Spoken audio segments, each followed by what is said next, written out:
अस्सलामुअलैकुम दोस्तों, कैसे हैं आप सब। उम्मीद करता हूँ खैरियत से होंगे। मैं पठान नाज़िम आप सभी का हेलो लर्निंग यूट्यूब चैनल पर खैर मकदम करता हूँ, वेलकम करता हूँ।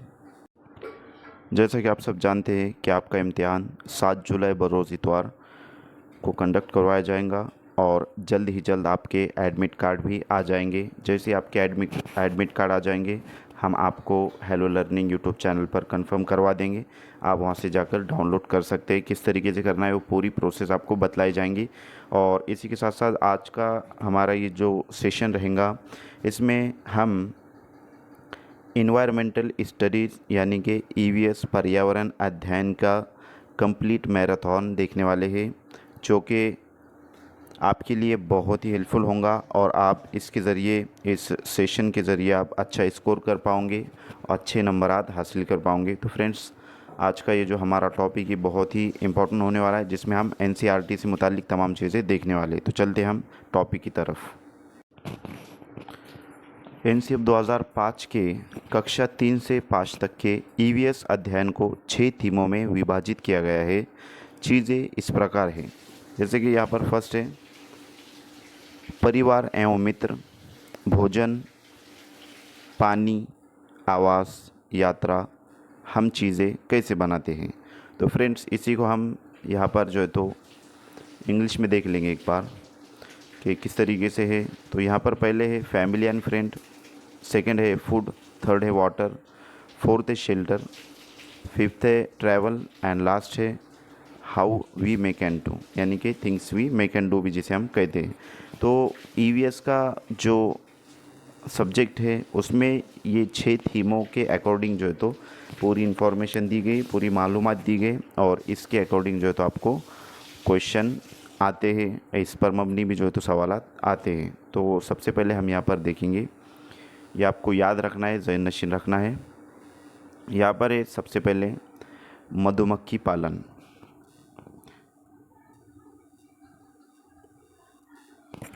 बिहार के मुजफ्फरपुर का बोचाहा गांव, इस इलाके में लीची के पेड़ बहुत अधिक पाए जाते हैं।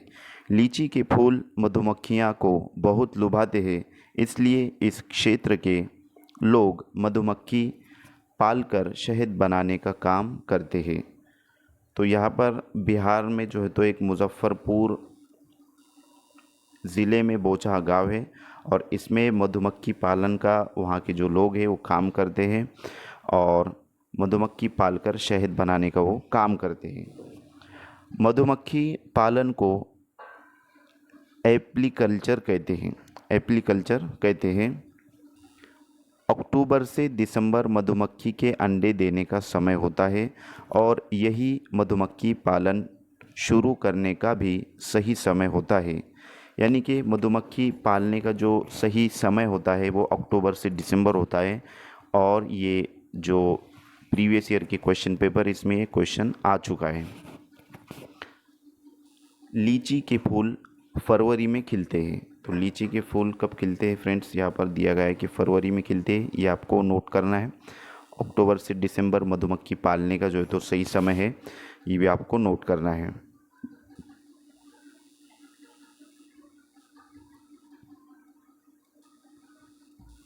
मधुमक्खी के हर छत्ते में एक रानी मक्खी होती है जो अंडे देती है। छत्ते में कुछ नर मक्खियाँ भी होती है। छत्ते में बहुत सारे काम करने वाली मक्खियाँ भी होती है। यह दिन भर काम करती है, शहद के लिए फूलों का रस ढूंढती है। जब किसी मक्खी को रस मिल जाता है तो वह एक तरह का नाच करती है और उससे दूसरी मक्खियों को पता चल जाता है कि रस कहाँ है। वह रस से शहद बनाती है। छत्ता बनाने का काम भी इन्हीं का होता है और बच्चों को पालने का भी। यानी कि जो काम करने वाली मक्खियाँ होती है वो बच्चों को पालने का काम, शहद बनाने का काम और छत्ता बनाने का काम, इस तरीके से उनके काम होते हैं काम करने वाली मक्खियों के। और छत्ते में कुछ नर मक्खियाँ भी होती है और जो रानी मक्खी होती है वो अंडे देती है। ये आपको जहन में रखना है। मधुमक्खी पालन में बक्से का प्रयोग किया जाता है। इस बक्से में चीनी का मीठा घोल डाला जाता है। नर मक्खी छत्ते के लिए कुछ खास काम नहीं करती। ये भी आपको जो है तो पॉइंट नोट करना है फ्रेंड्स कि मधुमक्खी के छत्ते में नर मक्खियाँ जो होती है वो कुछ खास काम नहीं करती हैं।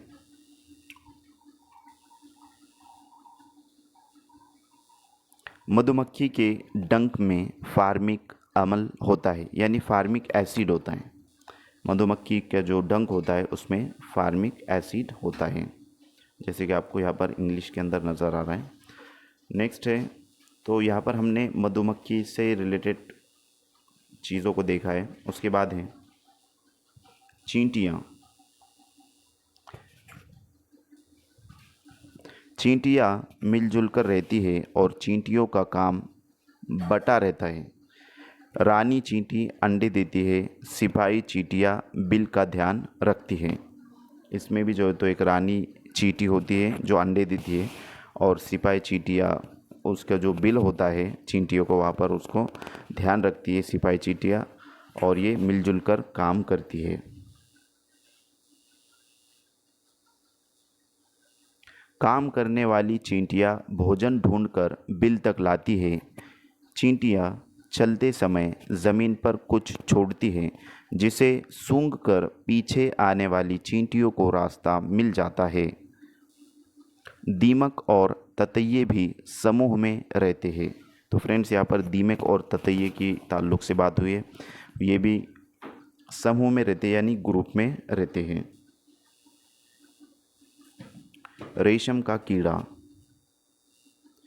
रेशम का कीड़ा अपनी मादा को उसकी गंध से कई किलोमीटर की दूरी से ही पहचान लेता है। तो फ्रेंड्स, रेशम का जो कीड़ा होता है वो उसकी मादा को कई किलोमीटर की दूरी से उसकी जो गंध है, उसकी जो खुशबू है, उससे पहचान लेता है। और मच्छर की तरफ आएंगे हम, जैसे कि मच्छर हमारे शरीर की गंध, खासकर पैरों के तलवे की, और हमारे शरीर की गर्मी से हमें ढूंढ लेते हैं। मच्छर पानी में अंडे देते हैं। डेंगू, मलेरिया, चिकनगुनिया बीमारी मच्छरों के द्वारा फैलती है। तो यहाँ पर 3 चीज़ें बतलाई गई है, डेंगू, मलेरिया और चिकनगुनिया। ये मच्छरों के द्वारा फैलने वाली बीमारी है। रुके हुए पानी में या इकट्ठा हुए पानी में मलेरिया के मच्छर पैदा होते हैं। इसलिए मच्छरों की प्रजनन को रोकने के लिए पानी में तेल डालना उचित रहता है। इससे पानी का पृष्ठ तनाव कम हो जाता है और ऑक्सीजन की आपूर्ति रुक जाती है, जिससे मच्छर का लार्वा मर जाता है। यानी कि मच्छरों की पैदावार को रोकने के लिए उसमें तेल डालना उचित होता है। उसकी वजह से पानी का जो तनाव होता है वो कम हो जाता है, और उसको ऑक्सीजन, मच्छर के जो लार्वे होते हैं, जो अंडे होते हैं, उनको ऑक्सीजन नहीं मिलने की वजह से उसके लार्वे मर जाते हैं और मच्छर की पैदावार जो है तो वहाँ पर ख़त्म हो जाती है। इस वास्ते उसमें तेल डालना उचित होता है। नेक्स्ट है कुत्ता। कुत्ता सड़क पर कुत्ते की अपनी जगह बटी होती है। कुत्ता दूसरे कुत्ते के मलमूत्र की गंध से सीख जाता है कि उसके इलाके में कोई बाहर का कुत्ता आया है। यानी कि उसकी गंध से उसको पता चल जाता है कि उसके इलाके में बाहर का जो है तो कुत्ता आया था। उनकी जगह जो होती है वो बटी हुई होती है। उसके बाद हम देखेंगे चूहों की देखने की क्षमता कम होती है, लेकिन इनके सूंघने, छूने और टेस्ट करने की क्षमता अधिक होती है। उसके बाद है उल्लू अपनी गर्दन पीछे तक घुमा सकता है। तो यहाँ पर 2 पॉइंट नोट करना है आपको फ्रेंड्स, कि उल्लू जो है वो अपनी गर्दन को पीछे तक घुमाता है, वो घुमा सकता है। और उसकी फौरी बाद यहाँ पर दिया गया है मैना। तो मैना झटके से अपनी गर्दन आगे पीछे करती है। मैना जो है तो झटके से अपनी गर्दन को आगे पीछे करती है, और गर्दन को पीछे तक कौन घुमाता है? तो उल्लू जो है तो गर्दन को पीछे तक घुमाता है। नेक्स्ट है चीलबाज और गिद्ध। चीलबाज और गिद्ध हमसे 4 गुना अधिक दूर तक देख पाते हैं। चील की पूंछ खांचे वाली होती है। यानी कि हमसे 4 गुना ज़्यादा जो है तो वो देख सकते हैं। और चील की जो पूँछ होती है, दुम होती है, वो खाँचे वाली होती है। गिद्ध मरे हुए जानवरों को खाकर जगह साफ कर देता है और आकाश में ऊंचाई पर उड़ता है। उसके बाद हम देखेंगे कलचिड़ी, इंडियन रॉबिन। कलचिड़ी पत्थरों के बीच अपना घोंसला बनाती है। इनके घोंसलों में पौधों की नाजुक टहनी, जड़ें, ऊन, बाल, रुई सब बिछा रहता है। छोटे छोटे कीड़े खाती है। इनकी चोंच अंदर से लाल होती है। जो कलचिड़ी चिड़िया होती है उसकी चोंच अंदर से लाल होती है। नेक्स्ट है कौवा। कौवों के घोंसले में लोहे के तार और लकड़ी की टहनियाँ जैसी चीज़ें भी होती है। कौवा पेड़ की ऊंची डाल पर घोंसला बनाता है।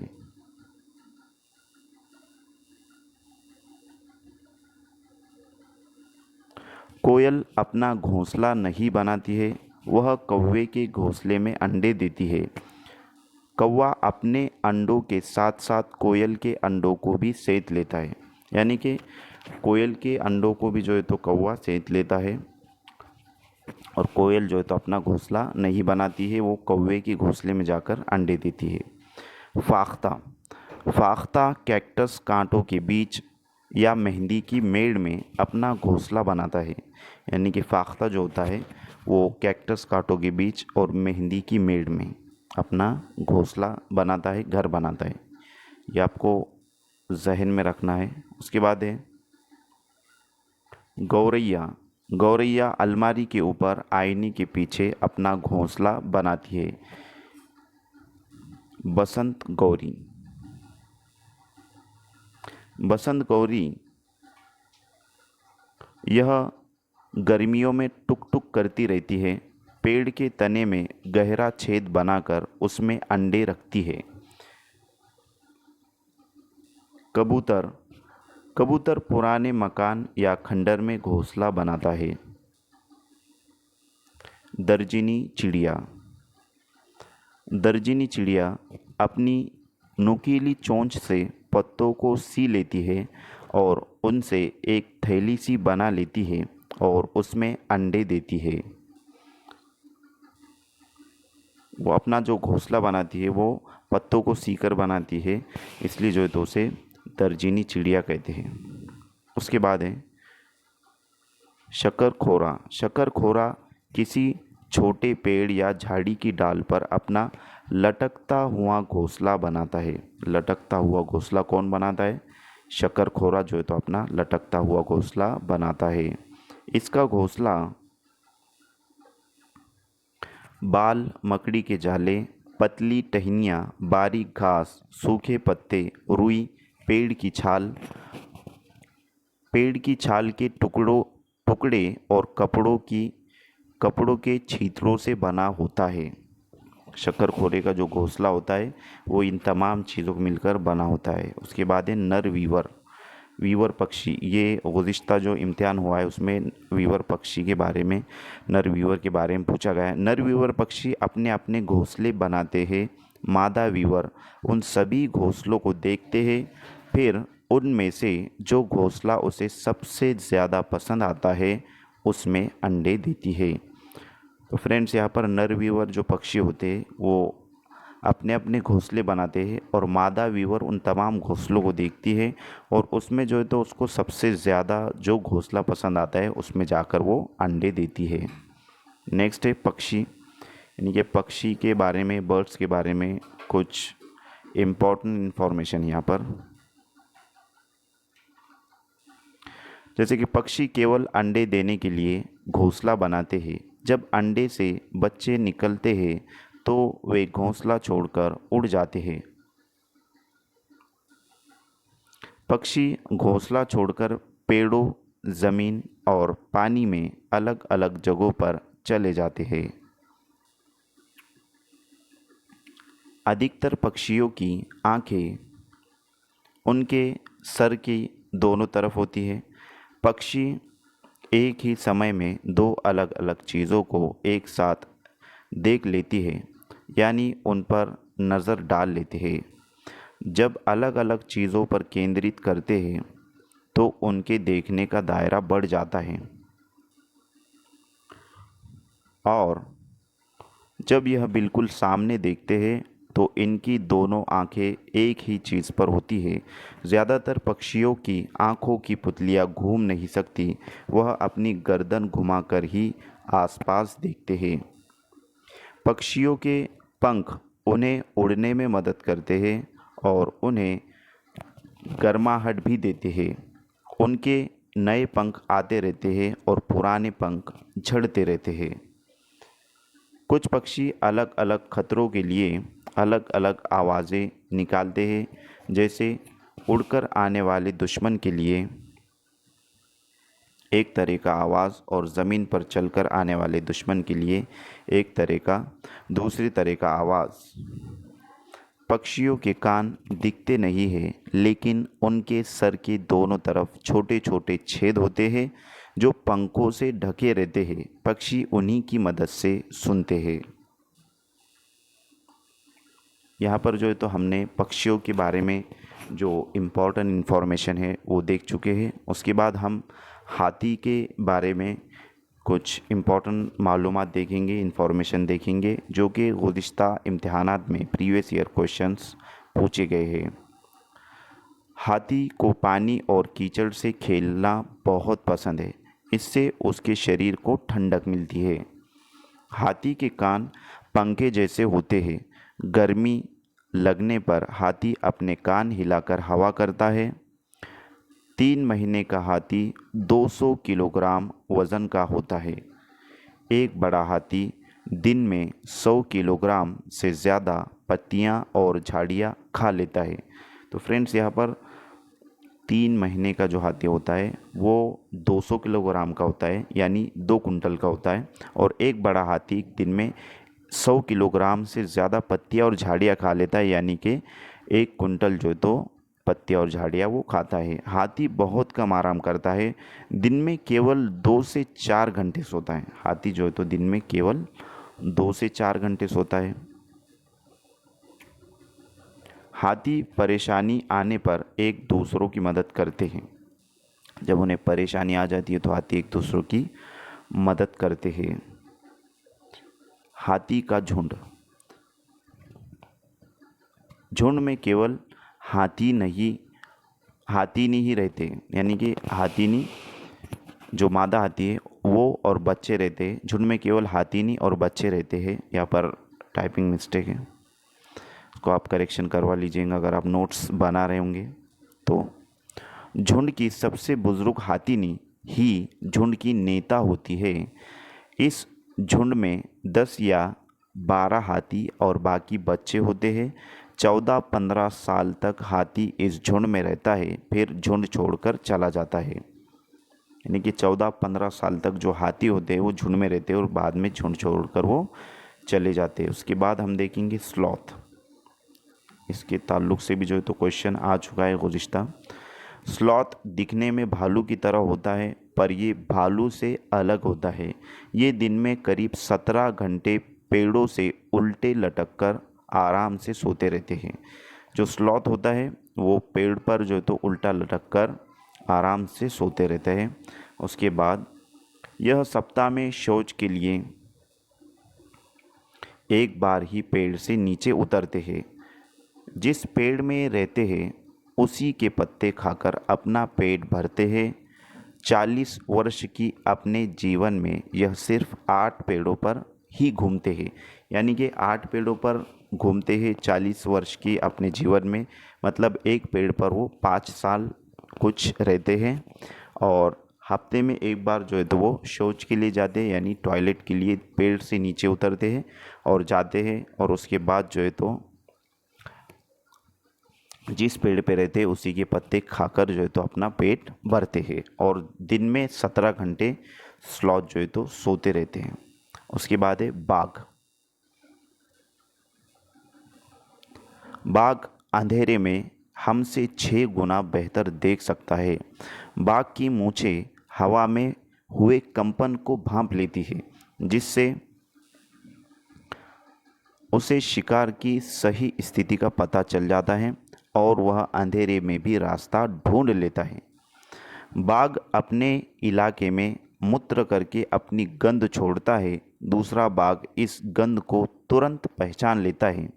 बाघ मौके के अनुसार अपनी आवाज़ बदलता रहता है।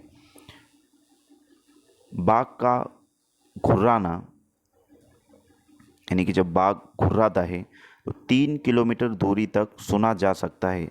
बाघ के दोनों कान बाहर की आवाज़ इकट्ठा करने के लिए अलग अलग दिशा में बहुत ज़्यादा घूम भी जाते हैं। बाघ हवा में पत्तियों की हिलने और झाड़ियाँ में हिलने से हुई आवाज़ के अंतर को तुरंत भांप लेता है। उसके बाद हम देखेंगे सांप। हमारे देश में केवल 4 तरह के ही जहरीले सांप होते हैं। इनके नाम नाग, क्रेत, दुबोया तथा अफाई है। यानी कि नाग, क्रेत, दुबोया, अफाई, ये 4 किस्म के सांप हमारे देश में पाए जाते हैं। जब सांप किसी को काटता है तो उसके 2 खोखले जहर वाले दांतों से उस व्यक्ति के शरीर में जहर चला जाता है।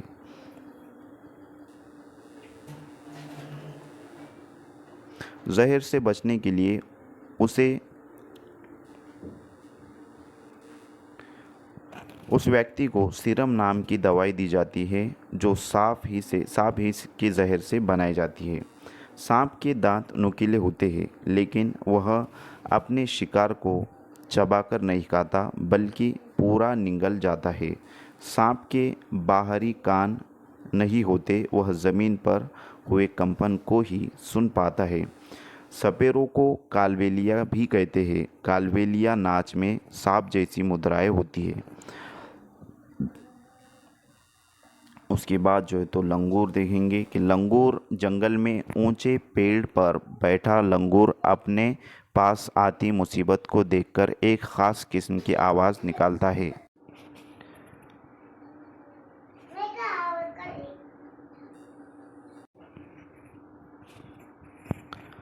एक ख़ास किस्म की आवाज़ निकाल कर अपने साथियों को संदेश देता है और उन्हें चौकन्ना करता है। उसके बाद जो है तो अपने साथियों को संदेश देता है और उन्हें चौकन्ना करता है। लंगूर जो है तो जब मुसीबत आती है तो इस तरीके से वो करता है। मगरमच्छ के छोटे छेद जैसे कान होते हैं, लेकिन आसानी से दिखाई नहीं देते हैं। छिपकली के भी छोटे छेद जैसे कान होते हैं। मछली खतरों की चेतावनी एक दूसरे को बिजली तरंगों से देती है। डॉल्फिन भी अलग अलग तरह की आवाज़ निकालती है और एक दूसरे से बात करती है। इस तरीके से मगरमच्छ, छिपकली, मछली, डॉल्फिन के बारे में हमने देखे। और गिलहरी है। गिलहरी के दांत हमेशा बढ़ते रहते हैं। दांतों से काटने और कुतरने के कारण इनके दांत घिस जाते हैं। बिल्ली के दांत नुकीले होते हैं, जो मांस को फाड़ने और काटने के काम आते हैं। गाय के आगे की दांत पत्तियों को काटने के लिए होते हैं और पीछे के दांत चपटे और बड़े होते हैं, जो घास चबाने के लिए होते हैं।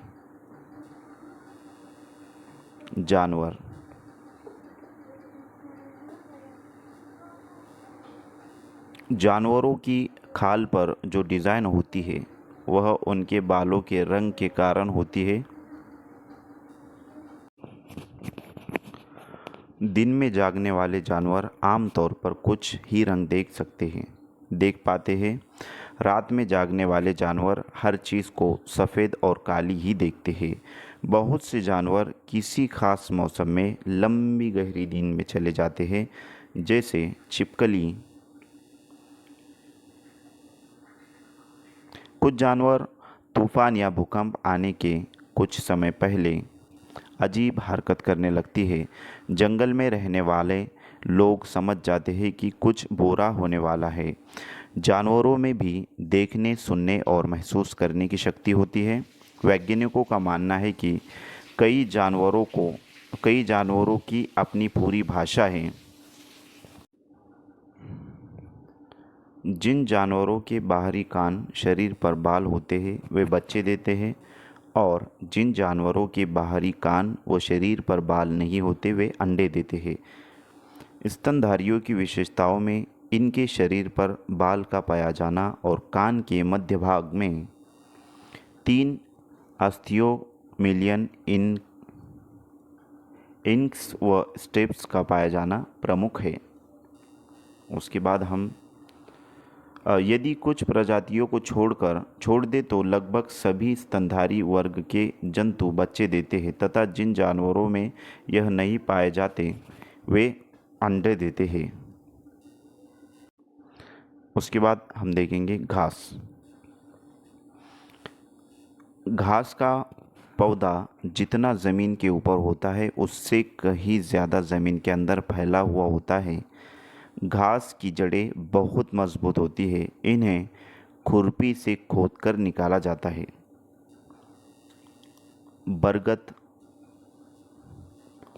बरगद के पेड़ की लटकन उसकी जड़ें होती है। ये टहनियों से निकलती है और बढ़ते बढ़ते ज़मीन के अंदर चली जाती है।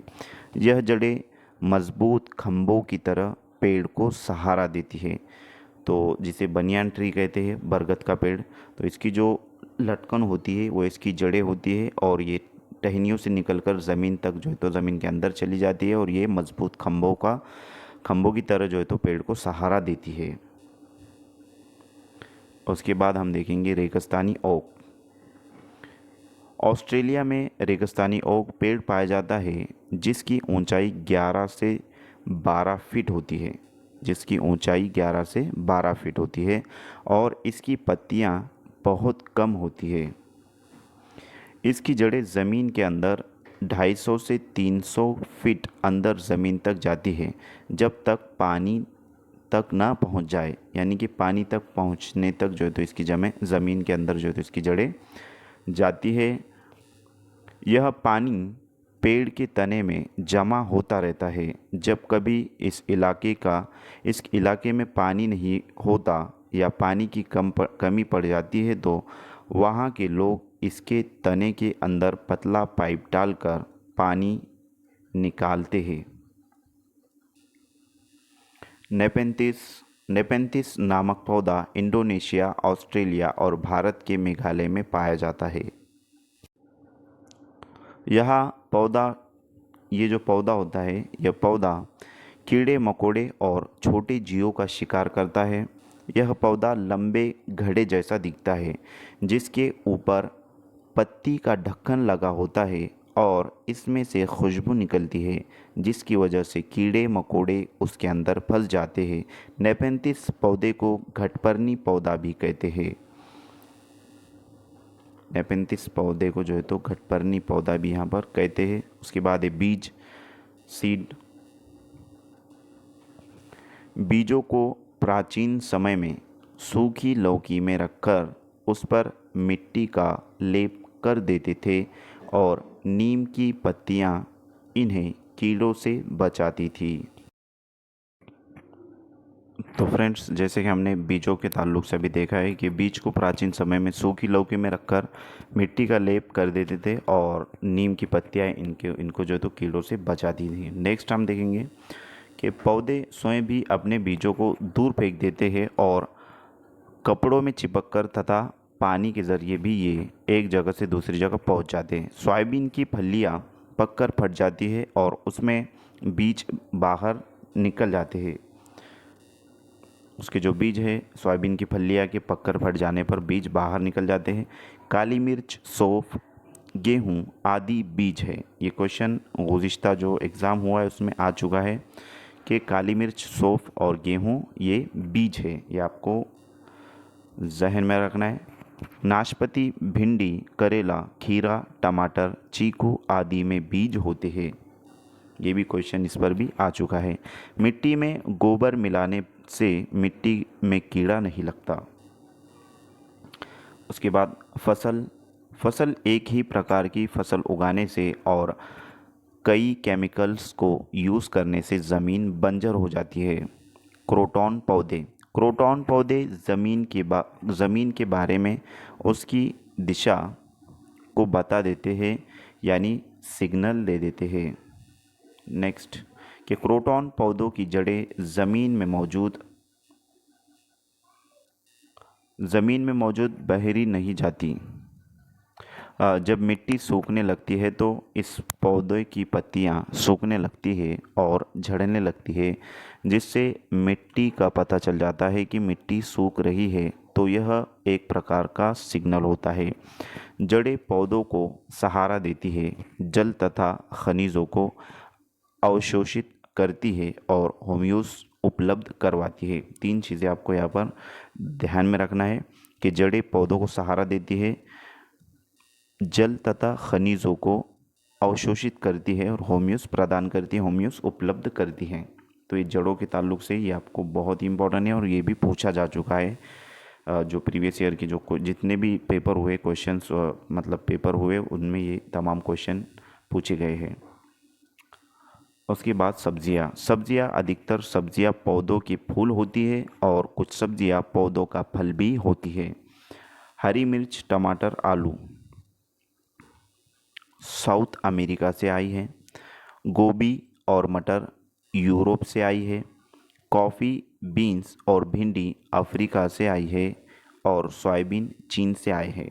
तो हरी मिर्च और आलू साउथ अमेरिका, गोभी और मटर यूरोप, कॉफ़ी और भिंडी अफ्रीका और सोयाबीन चीन से आई है। ये चीज़ें आपको ध्यान में रखना है। उसके बाद है केंचुए। केंचुए ज़मीन में छेद बनाकर मिट्टी को मुलायम कर देते हैं। ज़मीन को इन छेदों से हवा और पानी मिल जाता है। केंचुए मृत पत्तियों और पौधे खाते हैं और इनके मल से ज़मीन उपजाऊ बनती है।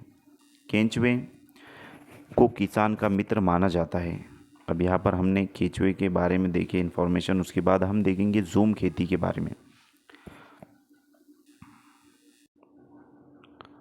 जूम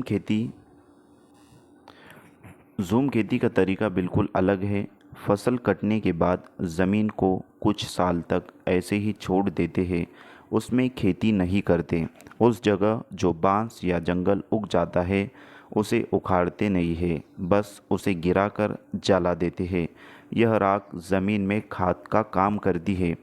ज़मीन को जलाते हुए आसपास के पेड़ न जले, जंगलों को नुकसान न पहुँचे, इसका भी ध्यान रखना पड़ता है।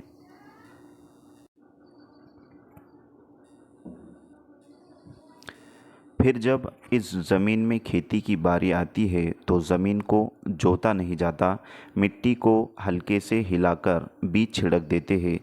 एक ही खेत में अलग अलग तरह के बीज जैसे मकई, सब्जियां, मिर्च और चावल वगैरह बोए जाते हैं। फसल के समय भी अनचाही घास और पौधों को उखाड़ते नहीं हैं, उन्हें गिरा देते हैं ताकि वह ज़मीन में मिल जाए। इससे भी ज़मीन उपजाऊ बनती है। मुख्य फसल चावल की ही होती है, यानी कि चावल की फसल जो है तो वहाँ पर मुख्य होती है, अहम होती है। फसल पकने पर गांव में सबसे बड़ा त्यौहार मनाया जाता है। अब जब वहाँ पर फसल पक जाती है तो सबसे बड़ा वहाँ पर त्यौहार मनाया जाता है और चेरो नाच भी करते हैं, यानी कि चेरो नाच जो करते हैं वो फसल के पकने पर करते हैं मिज़ोरम में। इस नाच में ज़मीन पर बांस की डंडी लेकर दो दो लोगों की जोड़ी आमने सामने बैठती है। ढोल की ताल पर डंडियों को ज़मीन पर पीटा जाता है। पीटते हैं डंडियों के बीच लोग एक कतार में खड़े होकर कूदते हैं और नाचते हैं। उसके बाद हम देखेंगे स्थानांतरित खेती यानी झूम खेती उत्तर पूर्वी तथा आदिवासी क्षेत्रों में की जाती है। इसे जनजाति कृषि भी कहा जाता है। झूम खेती मिज़ोरम में होती है। तो फ्रेंड्स यहाँ पर जो बताया गया है कि झूम खेती मिज़ोरम में होती है। मिज़ोरम की मुख्य फसल चावल है, वहाँ की जो फसल है वो चावल है। मिज़ोरम में 3/4 लोग जंगल में रहते हैं। यहाँ खेती की लॉटरी निकलती है। ज़मीन को साझा मानकर सभी लोगों को बारी बारी उसी ज़मीन पर खेती करने का अवसर मिलता है। मिज़ोरम में मीज़ो भाषा बोली जाती है। मीज़ो, वहाँ पर मिस्टेक हुआ है, ये प्रिंट टाइपिंग मिस्टेक है। तो मीज़ो भाषा बोली जाती है। मिज़ोरम में बांस के बर्तन बनाए जाते हैं, यानी कि बाम्बू के जो बांस होता है उसके जो तो बर्तन यहाँ पर बनाए जाते हैं। जिस मैदान में एक टीन बीज बोए जाते हैं उसे एक टीन ज़मीन कहते हैं, यानी कि एक टीन, जिस मैदान में बीज बोए जाते हैं उसे एक टीन ज़मीन कहते हैं। उसके बाद है कुड़ुक, झारखंड की एक आदिवासी जनजाति है। कुड़ुक भाषा में जंगल को तोरांग कहते हैं। तो जंगल को यहाँ पर तोरांग कहते हैं कुड़ुक भाषा में। ये भी क्वेश्चन 2021 का जो पेपर हुआ था उसमें आया था, सीटेट का। उसके बाद यहाँ पर हम देखेंगे कि भारत के उत्तर पूर्वी क्षेत्र में स्थानीय खेती करने का रिवाज है। बेलवानिका गांव कर्नाटक में है। जुलाई के महीने में प्याज उगाने का काम शुरू किया जाता है। खूंटी की मदद से खेत की मिट्टी को नरम किया जाता है। समय पर प्याज ना काटी जाए तो वह ज़मीन के अंदर ही सड़ जाती है।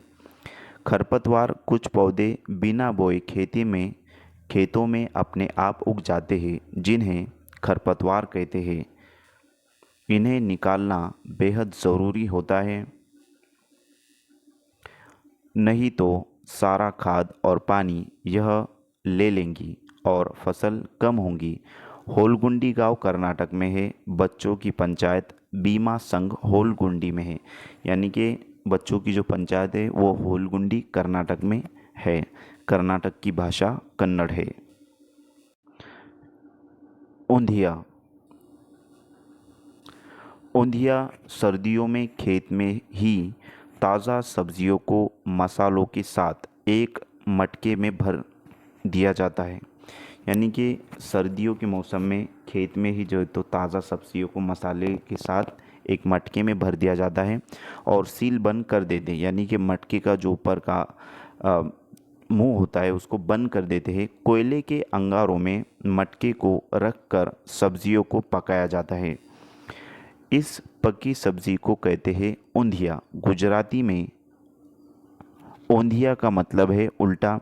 ऊंधिया के साथ मिट्टी के चूल्हे में पकी बाजरी की रोटियां को खाया जाता है। साथ में मक्खन, दही और छाछ भी ली जाती है। गांधी धाम स्टेशन गुजरात में है। गुजरात के प्रमुख खाद्य ढोकला, चटनी, नींबू वाले चावल तथा मिठाई है। वनगाम गुजरात में है और गांधी धाम अहमदाबाद में है। वलसाड गुजरात में है। उसके बाद है दांडी यात्रा, जो कि गांधी जी ने 1930 में अंग्रेज़ों से जो तो मतलब किए थे, यानी कि सन 1930 में अंग्रेज़ों ने भारत के आम लोगों को नमक बनाने पर पाबंदी लगा दी थी, जिसके कारण गांधी जी ने दांडी यात्रा शुरू की। गांधी जी का कहना था, जो चीज़ कुदरत ने हमें दी है उसे बनाने पर कैसी पाबंदी कैसी। उन्होंने लोगों के साथ मिलकर अहमदाबाद से दांडी की समुद्र तट तक एक लंबी यात्रा की और इस गलत कानून को तोड़ा। तो फ्रेंड्स, आज के लिए इतना काफ़ी है और नेक्स्ट सेशन में हम देखेंगे ग्रेगर मेंडल। इसके जो आगे के जितने भी यानी कि नोट्स हमारी बाकी है, जो सेशन हमारे बाकी हैं, यानी कि जो चैप्टर हमारे जो ईवीएस के बाकी है वो देखेंगे। इससे पहले मैं आपको बता दूं कि अगर आप चैनल पर नए तो चैनल को सब्सक्राइब ज़रूर, और यहाँ पर आपको उर्दू सब्जेक्ट की यानी कि उर्दू पेडागोजी की तमाम क्लासेस दस्तयाब करवाई गई हैं और सीटेट उर्दू मज़मून की जो पेडागोजी की क्लासेस के ज़रिए आप ये क्लासेस को देखकर जो है तो 30 में से 30 नंबरात ला सकते हैं और बआसानी सीटेट पास हो सकते हो। तो फ्रेंड्स डिस्क्रिप्शन में हम इसकी लिंक दे देंगे, या फिर आप प्लेलिस्ट पर जाकर, चैनल पर जाकर जो है तो देख सकते हैं। अगर आप चैनल पर नए हैं तो सब्सक्राइब ज़रूर करें, अपने फ्रेंड सर्कल में ज़्यादा से ज़्यादा शेयर करें जो सीटेट के लिए प्रिपरेशन कर रहे हैं। और दूसरी बात, रही बात महाराष्ट्र के टीईटी एग्ज़ाम की, तो महाराष्ट्र का टीईटी एग्ज़ाम की जो नोटिफिकेशन वो भी जल्दी आने वाली है। और इंशाल्लाह हम महाराष्ट्र का जो टीईटी एग्ज़ाम है उसकी जो क्लासेस रहेंगी, उर्दू मीडियम कैंडिडेट्स के लिए कहना चाह रहा हूँ मैं, कि उसकी जो क्लासेस रहेंगी हम सीटेट का एग्ज़ाम होने के बाद इंशाल्लाह वो स्टार्ट करेंगे।